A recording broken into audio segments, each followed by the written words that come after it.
Yes, more than 60% of teen today, they do not want to communicate with their parents, especially neither the teachers nor the adult society. बहुत ही कम लोग हैं जिनके साथ वो adult society में communicate करना चाहते हैं. पता है रीजंस क्या है? बहुत स्ट्रॉन्गेस्ट ऑफ द रीजंस हैं. एक तो उनके अंदर अब तक उनके साथ हमेशा उनको जजमेंट ही मिलता है कि तुम ऐसा क्यों किया, वैसा क्यों नहीं करा, ऐसे करते तो वैसा होता, वैसे करते तो वैसा होता. हमेशा जज ही किया जाता है, तुम ये नहीं करते हो, तुम वो नहीं करते हो. तो उनके अंदर जो पास्ट एक्सपीरियंसेस है ना, तो उनको लगता है कि उन्हें हमेशा जज ही किया जाएगा, इसलिए वो कम्युनिकेट नहीं करना चाहते, खुल के दिल की बात रखना ही नहीं चाहते हैं पेरेंट्स के सामने.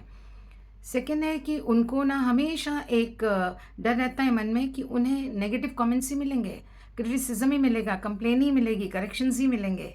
इसलिए भी वो कम्युनिकेट नहीं करना चाहते हैं कि हम करें क्या, अरे ये तो लोग हमेशा मुझे ऐसा ही बोलेंगे कि तुम ही ऐसे हो, तुम ही वैसे हो, तुम्हें नहीं करना आता है, तुम ही बेकार हो, तुम्हें सिखा सिखा के हम थक गए. ये सारी चीज़ें उनको सुनते सुनते उनके कान पक चुके हैं. उनको ट्रस्ट नहीं है कि उनको आपसे कोई सपोर्ट मिलेगा. राइट.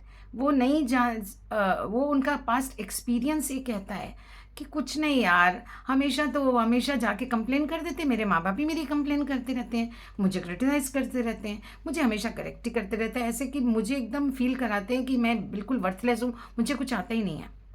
सो ये जो उनके फीलिंग्स क्यों हैं, क्योंकि उनके एक्सपीरियंसेस हैं ऐसे, लगातार वो ये होता चला आ रहा है. उसके अलावा भी कुछ रीजंस होते हैं कि कुछ टीन्स इतने इंट्रोवर्ट होते हैं कि वो अपने माँ बाप को तंग नहीं करना चाहते हैं. कुछ को फील होता है कि हमारे माँ बाप बहुत ओवरवेल्म हो जाएंगे उसको सुन के, हमारी चीज़ों को सुन के. और कहीं कुछ ऐसी सिचुएशंस होती हैं कि उनको डर लगता है कि कहीं बाहर जाके फ्रेंड्स के पेरेंट्स के साथ मेरे माँ बाप झगड़ा ना करने लगे. तो ये भी कुछ रीजंस हैं बच्चों के, जो आपसे खुल के कम्युनिकेट नहीं करना चाहते हैं बच्चे. वहाँ पे ज़रूरत क्या है? ज़रूरत ये है उनको सुनने की, उनको समझने की. जब आपका टीन आपसे कोई कुछ कह रहा है ना, कुछ बात कर रहा है ना, तो उसकी गहराई में जाके आप उसको समझें कि आखिर उसका इंटेंशन क्या है इसके पीछे, बात करने के पीछे. उसको ओपिनियन ना दें, उसको बिल्कुल जज ना करें, रादर उसको उस समय आपको अप्रिशिएट करना है, उसको एनकरेज करना है कि बेटा थैंक यू, आपको दिल खोल के मेरे से बात करने के लिए थैंक यू, मुझ पर भरोसा करने के लिए थैंक यू. और उसको ट्रस्ट दिलाना है, एश्योरेंस देना है कि तुम घबराओ मत, ये लाइफ है, ऐसा होता रहता है, कोई बात नहीं, ये भी ठीक हो जाएगा, ये भी निकल जाएगा, एंड मुझे तुम्हारे ऊपर पूरा भरोसा है, तुम बहुत अच्छा करोगे बेटा, mamma trust you, your father trust you. फिर तुम्हें डर किस बात का है? तुम अपना बेस्ट दो and the result will follow. हमारे हाथ में क्या है? मेहनत करना. रिजल्ट आएगा जैसी हमने मेहनत करी होगी. तो तुम घबराते क्यों हो बेटा? Just move ahead.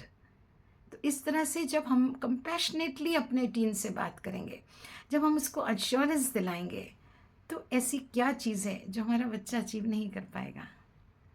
अगर आप अग्री करते हैं तो कमेंट में डालें YES यस, और डिटेल में डिस्कस करना है तो मैं आपसे कनेक्ट करूँगी. क्यों? Thank you for watching. Channel को नहीं सब्सक्राइब किया तो सब्सक्राइब कर लें, बेल आइकन दबा दें, जिससे इंपॉर्टेंट वीडियोस आपसे मिस ना हो, इंपॉर्टेंट इन्फॉर्मेशन मिस ना हो. फिर मिलते हैं नेक्स्ट वीडियो में. Take care, bye bye, thank you.